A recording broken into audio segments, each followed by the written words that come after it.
All righty. I see those numbers starting to go up, everybody. We're just going to wait a second here and stall for a moment while we allow people to get logged in, get their volume on, and all of that. We'll see. Here we go. All right. Okay, I'm going to go ahead and get our introduction going, and we will get started in just a moment. So as everybody is logging in, I'm just going to go over a few notes for those of you who are new. Welcome to today's webinar. We're glad to have you. Excited to be getting going with these spring classes. For anybody who is new to today's program, this is, well, first of all, welcome. A quick note for you all, as we are starting to get people attending these webinars from around the country. This is geared towards Gardening Zone 7. Since we're in Virginia, all of our weather stuff is Gardening Zone 7 related. So just be aware of that if you're from, Florida or Canada or wherever. This is a webinar format class, so it's a little bit different than a Zoom meeting. We can't actually see you. So if you have questions during the class, you'll type those into the Q&A box, and I'll be relaying them to Pam once she's ready to take questions. Quick note, and I will remind you, but since this is a pruning focused class, we'll be focusing on those questions today. If you have any questions that are related to other things for roses, Pam and our team are happy to follow up with you, of course. And again, I'll remind everybody of that later. This just gets to be a busy class, so we usually have to stay only on pruning. Any other notes for me? We are recording today. That recording will become available about 24 hours following the class. We'll also send out the class coupon. So for those of you who want to come in and shop, that will be available. Usually I send it out about lunchtime the day after the class. That should be about it for me. Let me do a quick introduction for those of you who aren't familiar with Pam. Pam is the Master Rosarian for the Arlington Rose Foundation, and she has grown and cared for roses for 25 years, and she actually prunes and Pam, do you ever see the care for over 1,000 roses in the metro area? So I always love you send us pictures of the roses. We use your roses that you care for to market the class. It gives me great envy. And she loves teaching skills-based and interactive learning. And she actually does, I'm sure she'll share with you classes where you can come in person and learn about pruning and roses and all that stuff in person. So Pam, thank you so much as always for joining us. I look forward to your classes every year. And I'll go ahead and turn it over to you so you can get started. Thank you so much, Sally. Appreciate it. Good to see you this year. Hi, everyone. I really appreciate your sharing your lunchtime with me. I'm here at the premier provider of potted roses, Maryfield Garden Center. And purpose is to share pruning advice. We'll have potted roses starting mid-April, weather dependent. Okay, let's go to the slides. Yep, go ahead. So, as Sally was saying, I love the interactive learning, and we offer a webinar for those who are a bit time strapped and prefer to learn online. But we do have no fear pruning events. And these are garden side pruning events where you bring your bypass pruners, you wear gloves, garden shoes, and you learn we do a demo on how to clean, and then how to prune different type of roses. And we have expert instructors to help you through the process. And what I find is a lot of people are very timid pruners, but when they see a demo and they mimic it, by the 5th bush, they're a pro. So it's a fun way to learn. So I hope you can attend one of our pruning events. We have 3, March 17th, that's Sunday, 2 to 4, and that's at Columbia Garden Cemetery Rose Garden in Arlington. Also on Wednesday, 9 to 11, March 20th, again at Columbia Garden Cemetery. I'm the curator of a very large rose garden there, so we have a lot of material to work with.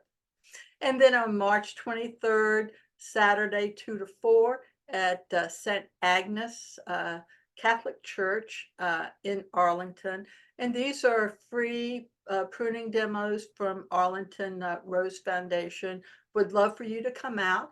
If it's a little cloudy, a little windy, or a little drizzle, we forge ahead. If it's a moon sign, that day we do cancel the event. If you're a member, you get information and updates by email. Okay. Yeah, and I would love for you to become a member, participate in all of our webinars and interactive events during the course of the year. You can become a member at arlingtonrose.org, or you can mail a check to Arlington Rose Foundation, 14106 Rock Canyon Drive. That's in Centerville, Virginia. And for a whopping $18 is 1 year membership, 2 years is $34, and 3 years is $48. I'd love to have you become a member and join in on our interactive events. Yeah. So getting to our topic today is no fear pruning. And if you look at a typical rose bush, this is a grandiflora at the end of the year on the left. And this is when it's been pruned on the right. And you might ask, how do we get there? Okay. So with that, I'll go to our demo. Okay. First off, what tools do you need? You just need to get a little organized before you start. And first thing are pruners. These are Felco pruners. They're top of the line. They're kind of the gold standard. You can use any pruner though, but they should be bypass pruners, meaning they have the curve and they're easy on the wrist. There are also anvil pruners. Stay away from that for pruning because they crush the cane and they're a little bit harder on the wrist. So you want bypass pruners. Don't prune with scissors, okay? The next tool is a handy dandy. I just love this. Again, this is a Felco saw, and it is so great. It's for those large canes that may be hard to reach and that you can't get with your bypass pruners. You've got nice teeth in there and it just works magic. So this is really good for some flush cuts. So that's a folding saw. And then we have loppers, and they're for really big canes, or maybe you have some back issues and you want to prune with with loppers. That's fine too. These are really big, and these are wooden, and they're cuts up to 1.5 inches. So you want to start with the right pruning tools. I use my Felco pruners, my folding saw, and my loppers. I have them with me because I have a diversity of rose bushes, from climbers to hybrid teas to minis to ramblers, way up in the air, to ground covers. So you may only need your pruners, but I recommend that if you have a diversity of roses, you have all those tools at your disposal. There are some products, because you want to keep your pruners clean, and these are clean right now, but I'll just demonstrate for you. This is Goo Gone. It could be rust off, it could be gunk off, any kind of goo and adhesive remover, because if you use your pruners a lot, they really get bad. And I clean mine usually every day because I use them every day, but you clean them every week. That's great too.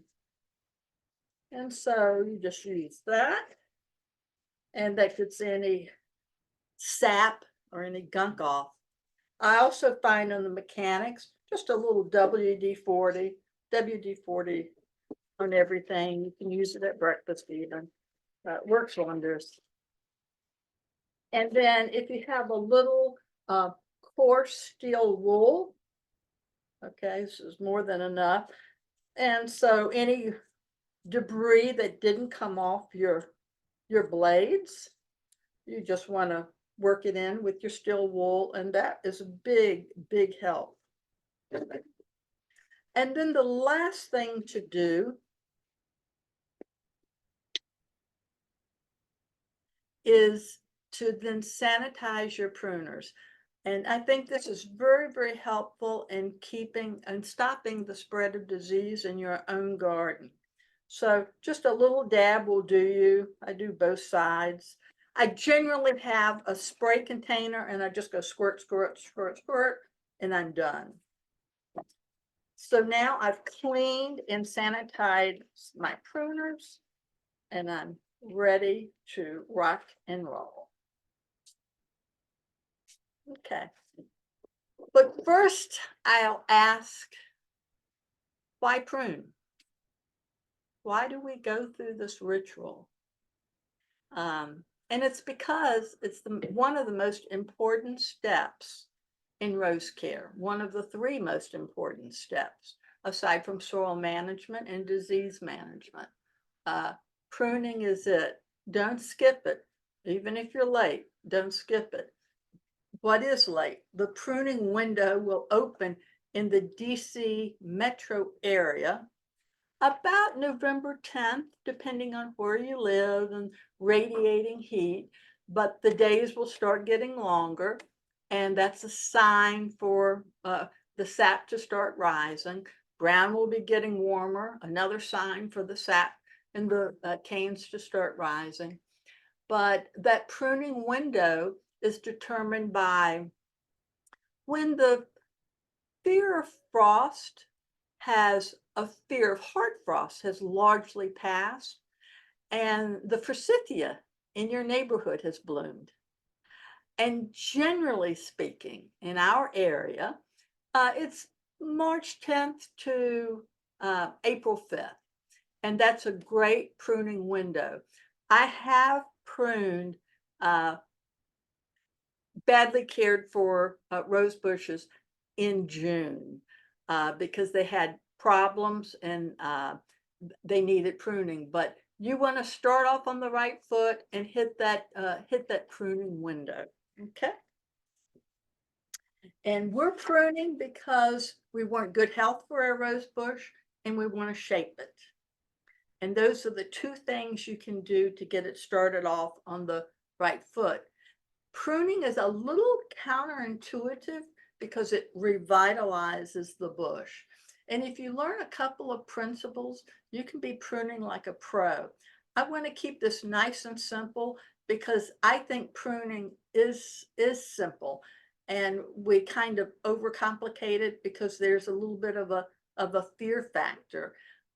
You rarely can make a mistake, okay? Because it's going to grow back. It's like a haircut, if you don't like the look, it's going to grow back. So no fear pruning is what we teach.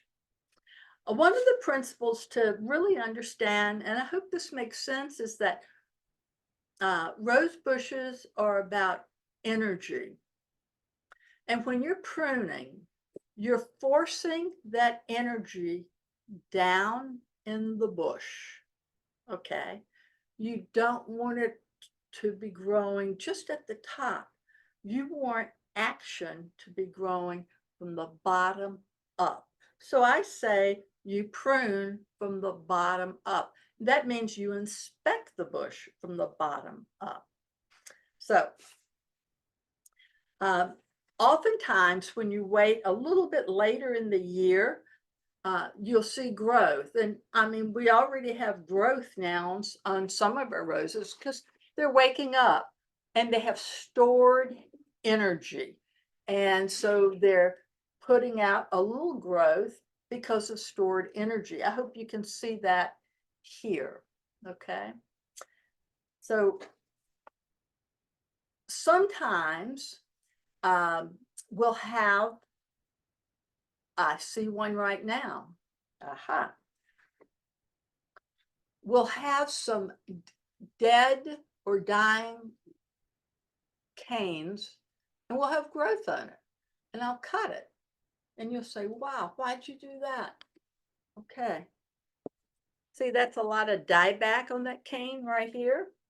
But you've got some growth up here. Well, that's last gas growth. When the weather heats up, it's not going to do anything. So beware of, go ahead and even if it has growth, you still want to prune appropriately. Let's tackle this bush. I don't know if you can see how big it is, but this is Pope John Paul II. It's a fragrant white rose. Highly recommend it. And this was just overwintered under my deck. I threw it in the car today for the purpose of the pruning demo. Okay, so a hybrid tea, and it's a massively large hybrid tea. This can get 4 foot by 5. It may have anywhere from 60 to 80 blooms on it at a time. It's really a super grower, and it's fragrant to boot. So let's start, by looking at the bottom. I hope you can see this, because there's a little bit going on. I mean, this is in pretty good shape. I might share that, I inspected my garden. I didn't lose a single bush, and because I, winterize, and even the ones stored under my deck, they look great. Okay, so what's going on at the bottom? So I want you to think about when you approach the bush, and I mutter it all the time: dead, disease, dying, crossing, and spindly. And that's going to guide my work. Notice I'm not saying make this 2 feet, make this 1 foot, because quite frankly, how you have your garden design will depend on how much you cut. You don't want to make a grandiflora that grows 8 foot. You don't want to cut it down to 6 inches, and you want to prune appropriately. Okay, so let's look at this. I've got some dieback I'm going to address. I'm going to stand up. It's easier. Oh, I see something on inspection that I don't like. I don't like at all.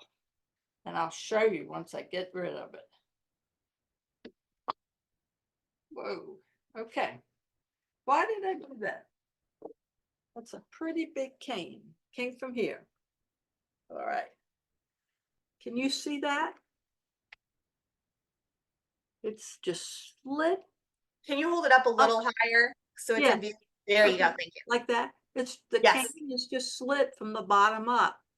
So yeah, it may produce a bloom, but this is going to die out, and it was crossing anyway. And so this goes, okay, because it's under the category dead, diseased, dying, okay, diseased and dying. All right, so that goes, and that helps clear up the center of the bush a little bit.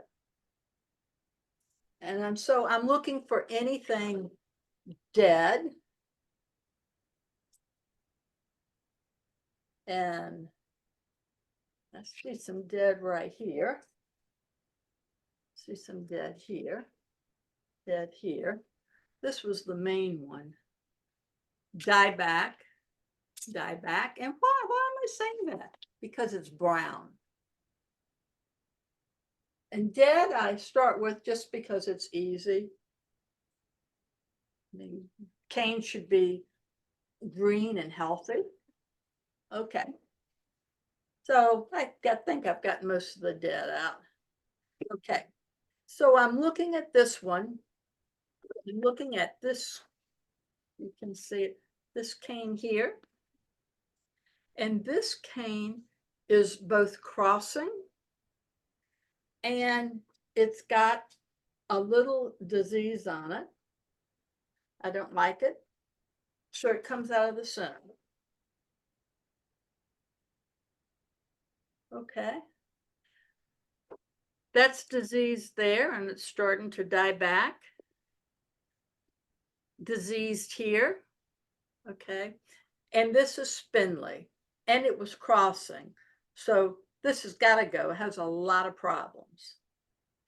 Now you see, this has opened up a bit the center of the bush. All right.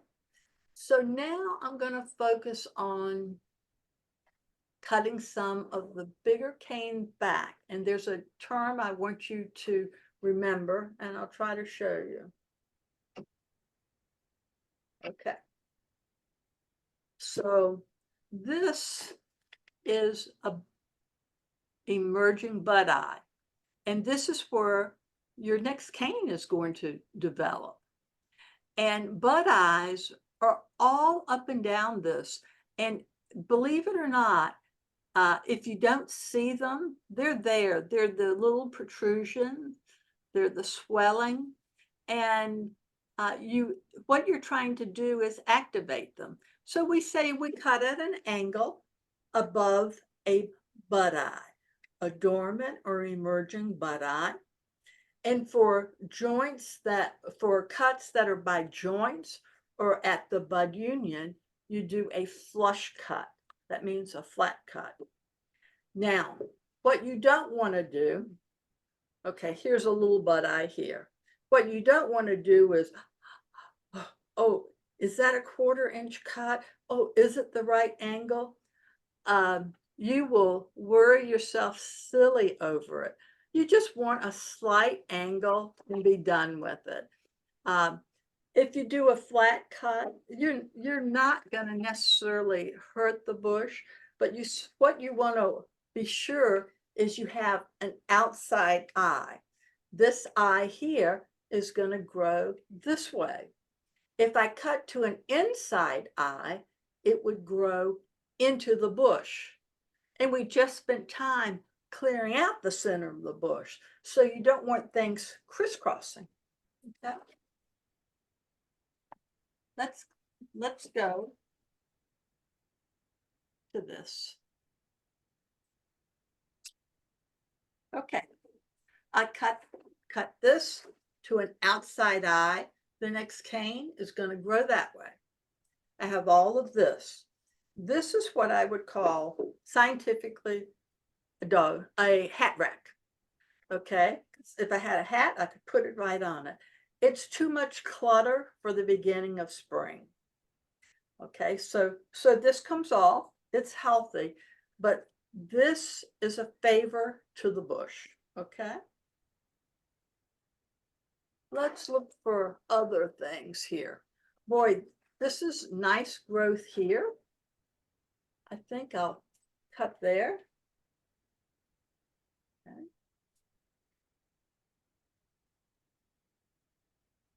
Cut that. And what I'm going to do is achieve a little balance in the bush. Okay. I have a nice bud eye here. Okay. That's kind of a funky eye. It's going the wrong direction. These are equal distance on the bush. I'm going to go down there. Okay, this one, it's a decision. I can cut here and I'm fine. Nice, healthy bud eye. And I think I'll leave it there. Or I could just cut this off completely and depend on this to grow out. But I'll leave it. This is spindly. Okay. This is a lot of hat rack, a lot of junk. Okay, so I just cut that down. This is spindly. This is very spindly.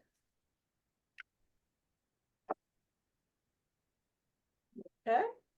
Nice bud eye there. Oops, I can't get in here.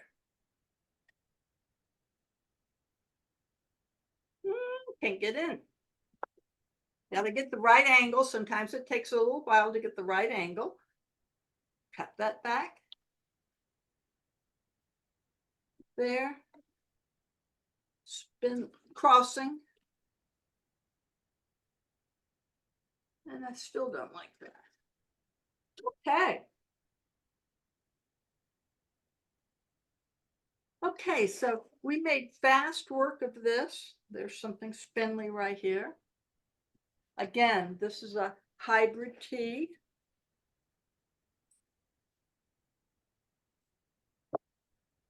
And people are always amazed, and quite frankly, I am too, is that the beauty of this bush in 8 weeks.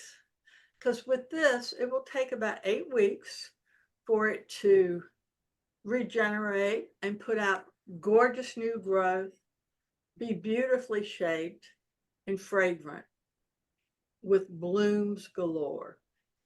If you pruned a little more, you get some bigger blooms. If you pruned a little softer, you get smaller blooms. But what you want to avoid is finding the right spot for that particular bush, because you don't want spindly growth. And what do I mean by spindly growth? You know, there are a lot of, I'm sure a lot of you grow David Austin roses. David Austin roses don't have these stiff canes. They have more graceful arching canes. They're a little, what we call pliant. And if you, and David Austins are a shrub, and they take a lot of time to prune correctly. If you don't manage that pruning process, what happens is, in other words, if you're timid or fearful, the David Austin roses, they'll bloom, and because they have so many petals, most of them, not all, they will begin to droop, and the rose will point down as opposed to upward facing. And people contact me all the time and say, well, what must I do? How must I feed this differently to make the cane and the bloom structure stronger? And generally, it's not a function of food. It's a function of how the plant was pruned. Okay. Let's go to another one. And this is quick and easy. It's a little mini flora. And a mini flora is in the hierarchy of roses, above a miniature and below a floribunda. It's a little cross. A lot of us, grow mini floras when we can find them. This one, it's in pretty good shape. You can tell it wasn't deadheaded at all at the end of the season, but it does have a few dying canes, and that's normal and natural. We have dead cells on us all the time, and then you get rid of those dead cells and they're replaced by new cells. Same thing that's going on with a rose bush. And I can quickly, prune this up because I'm looking for dead, diseased, dying, crossing, and spindly. There's my first dead. It goes. Here's my second dead. It goes. And how do I know? I don't know if you can see that's dead. So I don't know if you can see this, but how do I know I have a good cut? There's this, the pith is healthy. So the pith is nice and creamy. If I had done that cut and I had not seen that pith, I probably would have taken it down to the bud union, taken that out. Okay, but I stopped because I saw something nice and fresh. Okay, no harm done. It's going to grow back. Okay. Again, I start from the bottom, the base. I'm looking. I said, oh my gosh, I see dead disease, dying, crossing, and spindly. as dead as it can get. Nothing can come from that. You want to take it out. And that's year round. That's just not at spring pruning time. Okay, so let's go over here. All this comes off. I could leave this on and take this down to here, or I could take it down to a viable bud eye, nice and green. And the thing is, when you get used to pruning, you will hear if it's a good cut or not. I know you can't hear it today, but I don't even have to look to see if it's a good cut, because the rose bush is telling me, oh, that was a good cut, because of the sound of it. So this one is just too straggly here, and I have a nice bud eye. Again, this is a dormant bud eye. I see it. They're equidistant on this bush, just like they're equidistant on the other bush. They may be different spacing, but they're equidistant. And then here, I think I'll do that.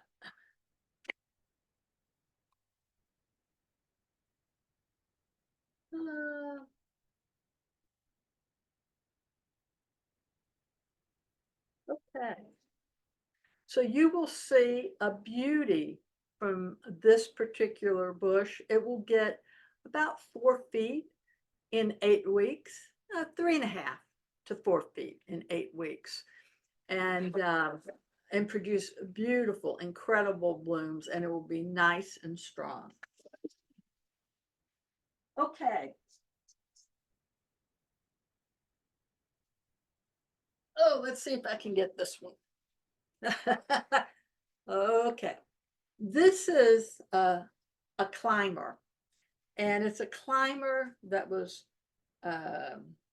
didn't make it in the ground last year. So climbers are pruned slightly different. So again, roses are about energy. You want to push it down, but you want to be sure that you're activating bud eyes that are here. If you have a big climber, you are not going to prune it down, okay? But you are going to address dead, disease, dying, crossing, and spindly, all right? But you want to be sure that these bud eyes below are activated, else you'll get growth up at top. And the hallmark of climbers, and some are more pliant or some are more bendable than others, but you want to angle it. And then the growth goes here, here, here, here. Don't worry about inside, outside, 5-leaf set. Don't worry about that stuff. So this is a climber, and I'm going to tie it to a fence, a trellis. I may put like a little, a nail, and then I use fishing line typically, because you don't want to be able to see any mess. Or I may use something green that will blend in, with the foliage, a nice, wire, but you don't want anything that's going to cut into the cane.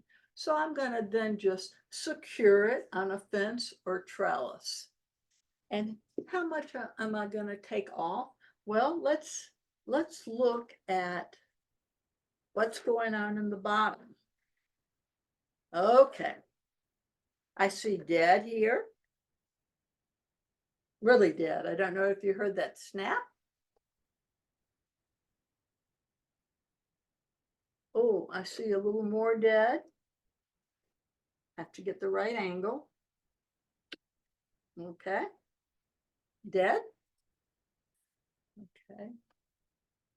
Diseased.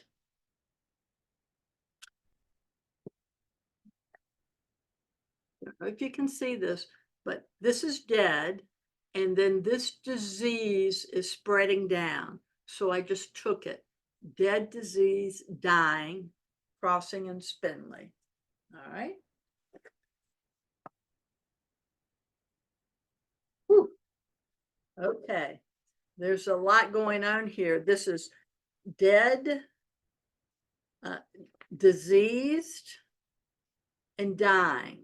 Okay, this is not healthy, but I cut below it, and that cut looks healthy. It's nice and creamy. So I'm gonna have it stay there. Dead, and I hate to tell you, not a good cut because it's not nice and creamy. You can see this. Hope you can. There's some brown here, so it means I need to go a little bit more. Okay. Spindly. And spindly is relative to the bush. All right.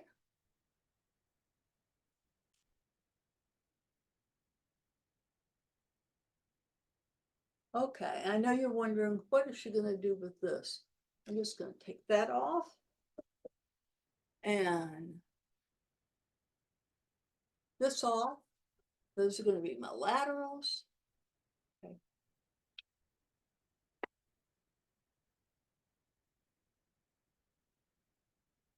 You don't want to cut the main canes of climbers, but you do want to cut the laterals. Okay. Now, there's an exception to that. If a main cane dies, and the way climbers work, like after 4 or 5 years, I mean, these canes get very large. And if you haven't kept up with your appropriate pruning, you may have a big cane, a main cane, die back, or it loses its ability to put out, to push the energy down and put out bud eyes from here. So we have a nice bud eye coming here. So this hasn't happened, but when they age a little bit, at some point is a mature cane, usually after 5 or 6 years, it fizzles out and there's just growth at the top. You do want to cut it, and you don't worry about it, because what happens is, by cutting it, you've reinvigorated the bush, and probably you'll get basal breaks, and they're new growth straight from the bud union, and they're good news. And it's all these new canes on your bush that weren't allowed to pop out because the energy was going to support that dying cane. Okay, so same principle, dead, disease, dying, crossing it in spindly, but a little less on the climbing rose bushes. And there are all sorts of, climbers out there, 8 foot, 10 foot, 12, 14, and then we get into the rambler class.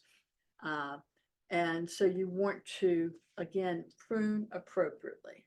I see one that is crossing there. Okay, and for a climber, I think this looks fantastic. Okay, can't wait to get it in the ground. So those are just some key points. Let me see if I've addressed everything.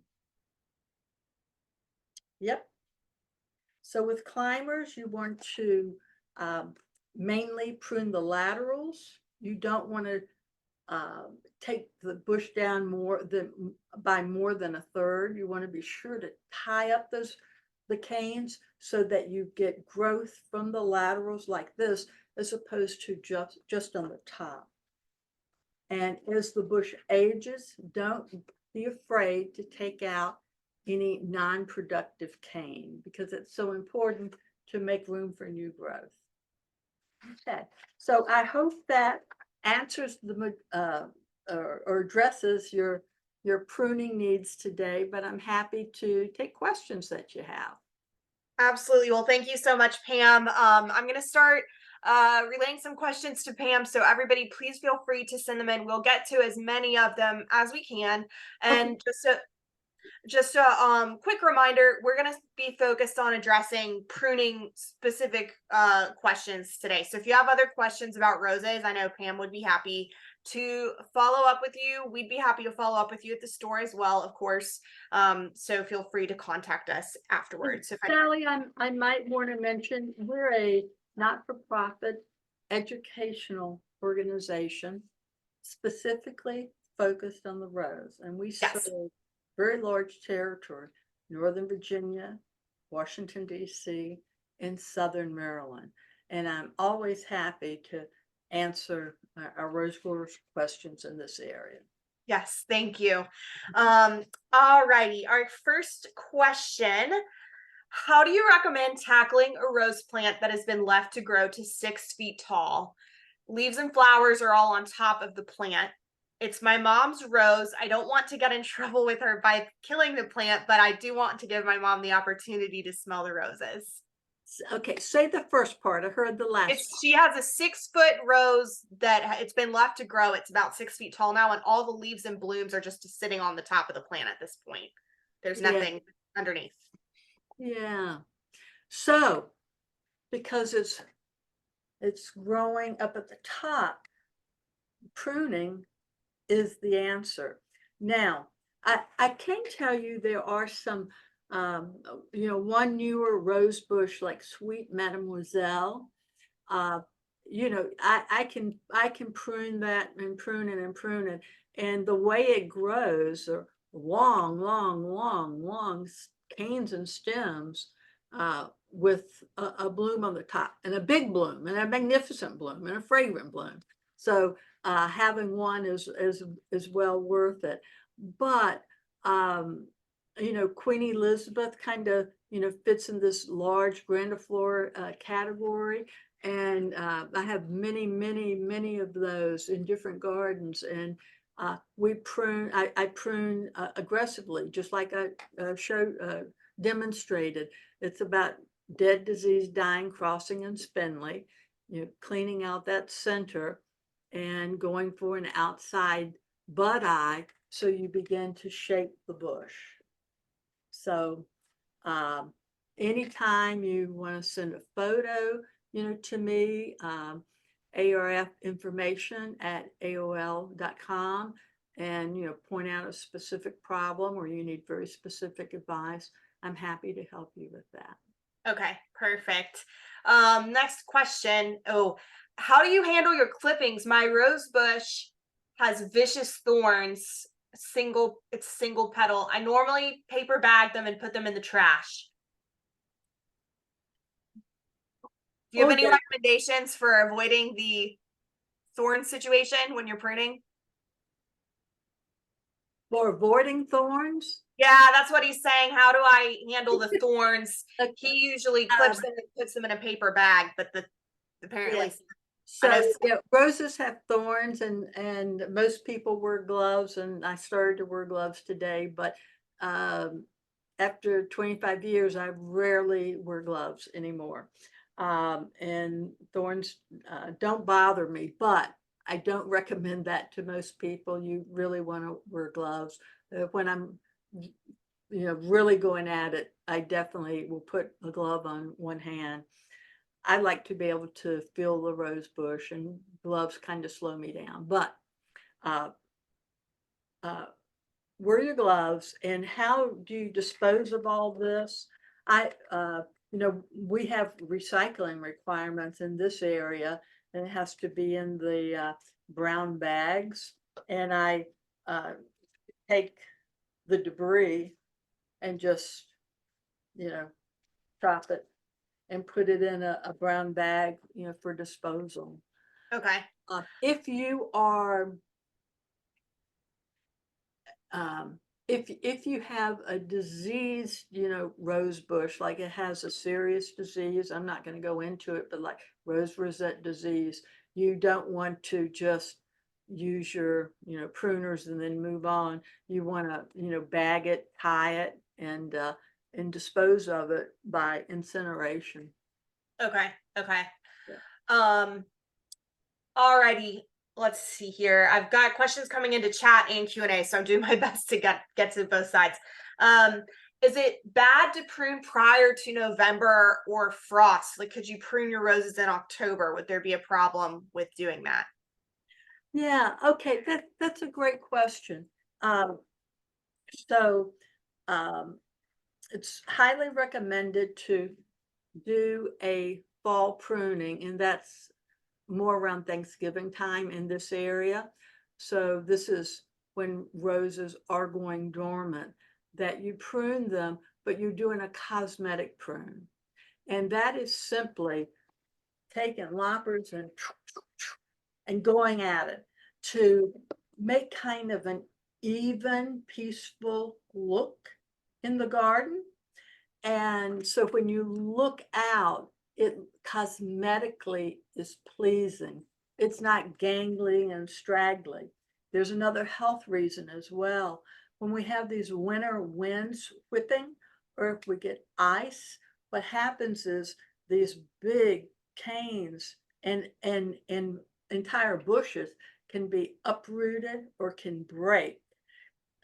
So that cosmetic pruning is to prevent that and also give it a nice appeal. And then you come back and do your what I call surgical spring pruning. Okay. All righty. Next question. Um, let's see. I'm a little confused. Which cut angle makes the new growth grow outside of the bush? So can you go into a little bit more detail about how you pick the bud eye direction to Sure. So you just have to study it, but you know it's not an exam. Um, so they're bud eyes up and down, and they go around the cane. So you want to cut to an outside healthy bud eye. And so here, I don't know if you can see it or not, it's pretty prominent. And this is spindly a little bit. So it's going here, okay? And so it's going to grow this way.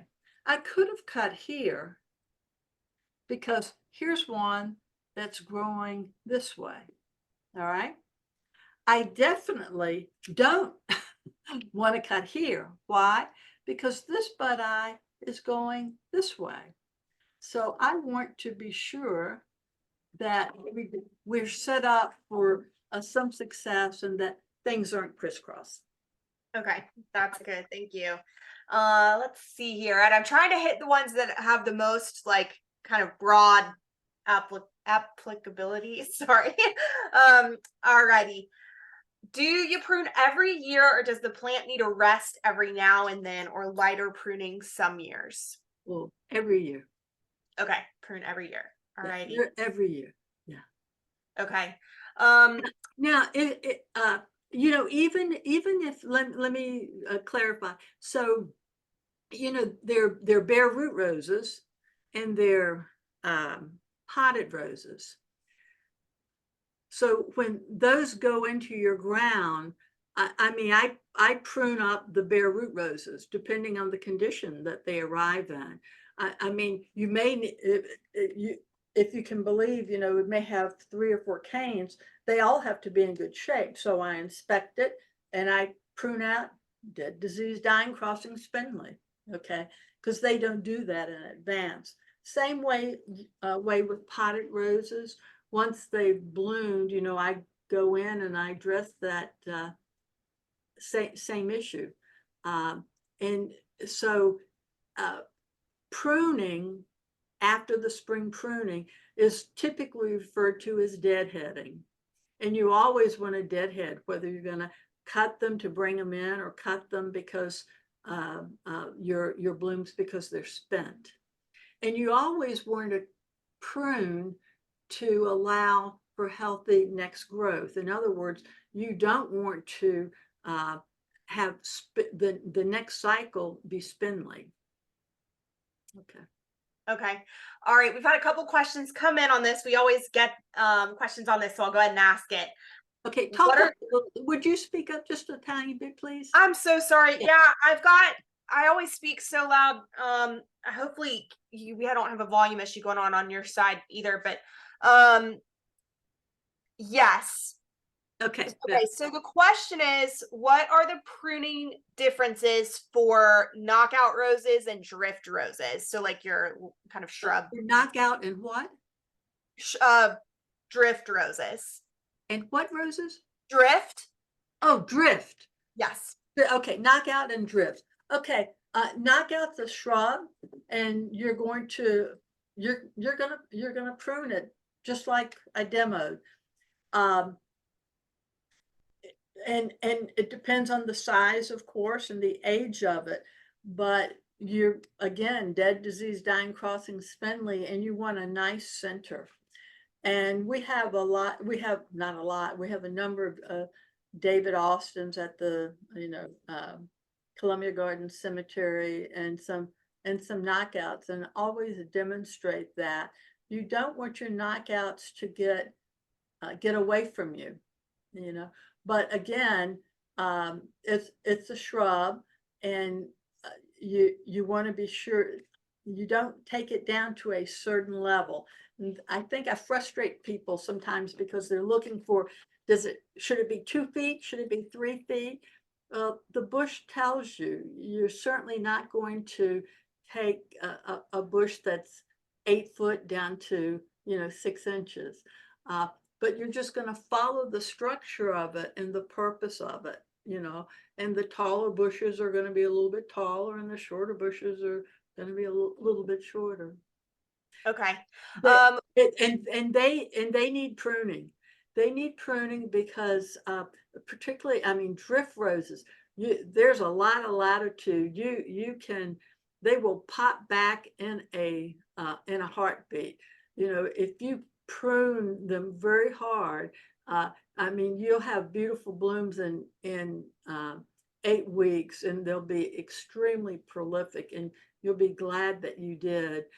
They can get very scraggly.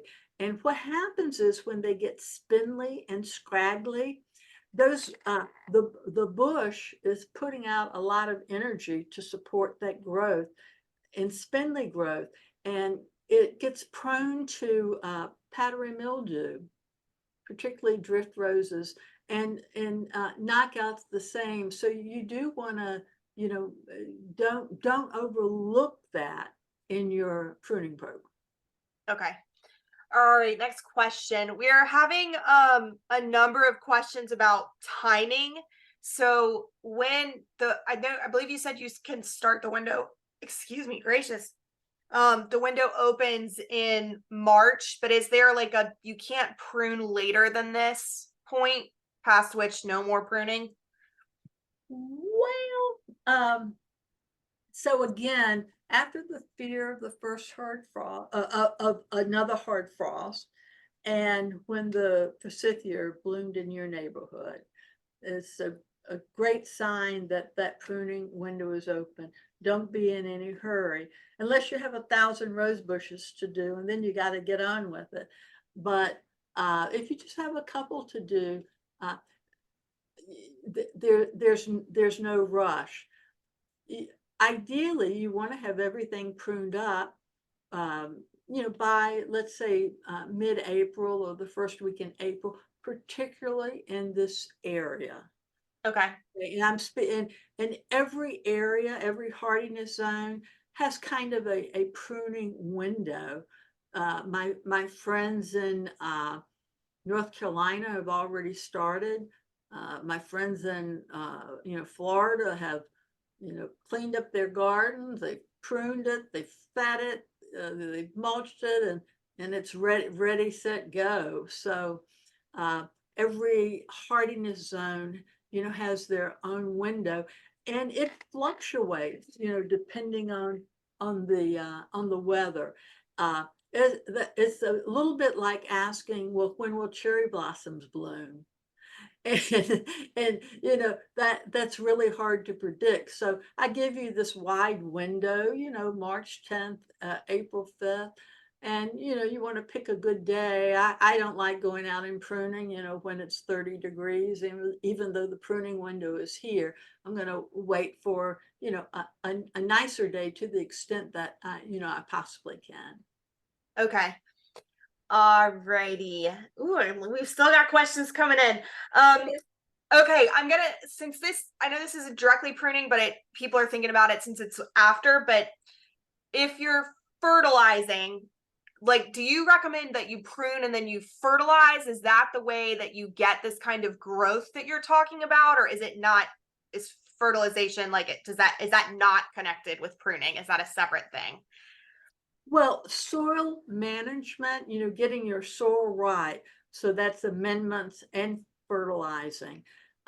People kind of fixate on what do I feed it. But the sequence is, get all your supplies together, and then pull back the mulch, prune from the bottoms up, make sure that's done, clean up, and then address your soil needs after that. Okay, gotcha. Yeah. Um, all right. So this is a very good question. Is it important to ID what type of rose shrub you have before you prune?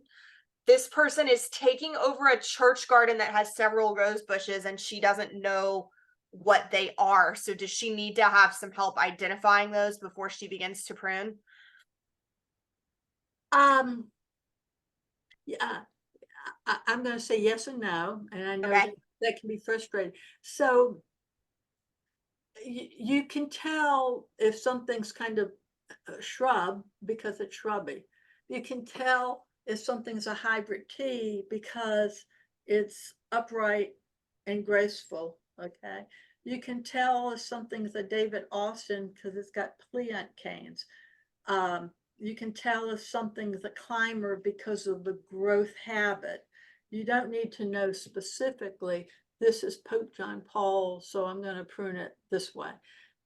Don't psych yourself out. Don't overcomplicate it. You do it. It's nice to know, the structure, and like if whether it's a floribunda or a hybrid tea.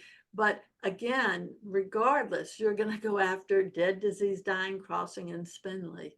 So the principles are the At same. the end of the day, I Okay. do like to know what I'm pruning, but I can look at this and know, okay, this is a climber or this is a shrub.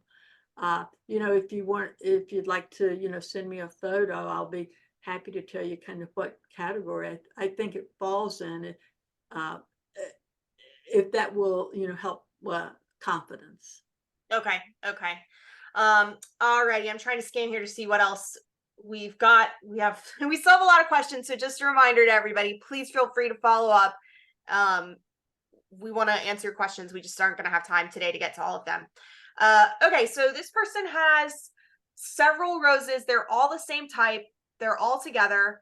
Some of them are doing well. Some of them are not. It's the same. Let's see what he says. Same location, same pruning, same everything. Do you have a point? Is there anything that you can try, like pruning wise, to try and help the ones that aren't thriving, or at some point are you just pull them? Like, what are your thoughts on that? You know, my favorite thing is rehabbing roses. Okay. And pruning rehabs roses. And so um, it depends on, you have to diagnose, why isn't this plant doing well? And sometimes it is related to pruning, and you can rehab that rose, and in 8 weeks you have no idea it ever had a problem.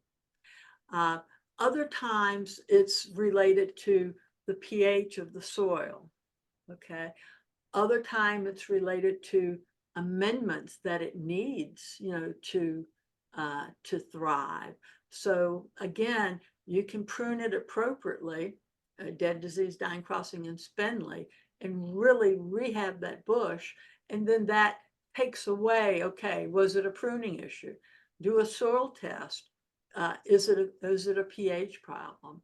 And we teach all this soil management and uh, reviving old rose bushes. We teach all this on a garden side basis, or from a consulting Rosarian.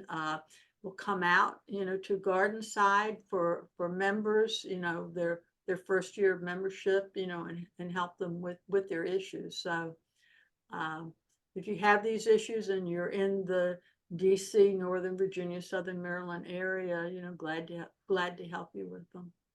Okay. All right. We have time, or we have one more question, and then I have something I want to address that I saw a couple people asking. But the for the Felco pruners, or really any pruners, I know some of our team members take them to get sharpened. Do you have any recommendations? Like, do you take yours to be sharpened to keep them in good shape? How do you Oh, school listen, maintenance? thank you so much for bringing that up, because I have Felco sharpeners, and that's one thing we do in our garden side class. Oh, you show how to sharpen them? We sharpen everyone's pruners, but Oh, so online that's so nice. sells a very, very nice pruner, and you don't have to use it. I mean, very nice sharpener, and you don't have to use it. I mean, just for Felco, you can use it for Fiskars and whatever kind of pruner you have. Be sure to have bypass pruners, okay? But you can buy a sharpener online for $20 or so. You can get it at a hardware store. We have a lot of these old-timey hardware stores, and they have all sorts of you know, sharpeners that you can get for under 20. And you want to keep your tools sharp, because that's real important when you do your cuts. Yeah, and we had someone Thank you ask for if they need bringing to that get up. new ones if they're In my tool presentation. okay. Yeah, we had someone ask if they need to buy new pruners if their pruners are dull, if they're Felcos. And I'm like, no, no, no. You can keep your Felcos. You just make Yeah. sure that you sharpen them. Oh, yeah. Yeah, those are like lifetime pruners. From what I understand, I don't have a full size garden yet, but I'm Yes. well, Felcos when I have my full size Yeah. when I get a house, not a condo. All right. So Pam, I'm going to leave it to you to close up in just a moment. I do want to address, we had one question come in that was, is this the time to prune all plants and not just roses? Um, no, there's different times of year to plant. It depends on what your plants are, basically. So if you're asking about other shrubs, trees, any different types of plants, there are plants that have different times for pruning. So please call our plant clinic or send me an email, and I'll connect you to our plant clinic to talk about pruning times. We offer a number of classes on pruning different trees. We have all kinds of resources. So I just wanted to make sure everybody knows this class is roses specifically. It's not for all landscape plants. All right, it is 1:02, so we are 2 minutes over. But Pam, thank you so much. Do you want to conclude with any information or anything to wrap up? No, I look forward to you know, if there are any other questions, I'm happy to help. You can send them your questions to Sally or Arlington Rose Foundation, our ARF information at AOL.com. Go online, arlingtonrose.org, become a member. Would love to see more of you. All righty. Well, thank you so much, Pam, and everybody. Thank you for joining us. And please send us any questions you have. Reach out to Pam, and we will see you all later. Pam, nice talking to you as always. Good seeing you. Thank All you, right. guys. Bye. Bye-bye.